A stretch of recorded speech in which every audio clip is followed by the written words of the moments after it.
হরে কৃষ্ণ, রাধে রাধে।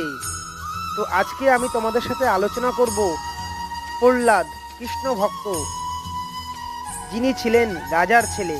তখনকার দিনে কিন্তু আম, রাজা পছন্দ করতো না সেই সময় কৃষ্ণ আম করা।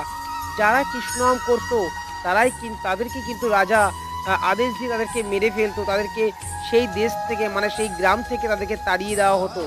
তো সেই ঘরেরই পুত্র প্রহ্লাদ, 5 বছরের প্রহ্লাদ, তিনি কিন্তু কৃষ্ণ নাম ছাড়া কিছুই বুঝতো না। সব সময় কৃষ্ণ কৃষ্ণ কৃষ্ণ বলে ডাকতো। আর আমরা দেখো, আমরা যখন এসেছি ভবে, যখন আমরা এই ধরাধামে এসেছি, তখন কিন্তু আমরা মায়ের গর্ভে থেকে বলে এসেছিলাম যে আমরা কিন্তু এই ভবে এসে ভগবান শ্রীকৃষ্ণের নাম করব না, সবাইকে সবার সাথে আলোচনা করব। কিন্তু সেটা আমরা কয়জনে করি বলো?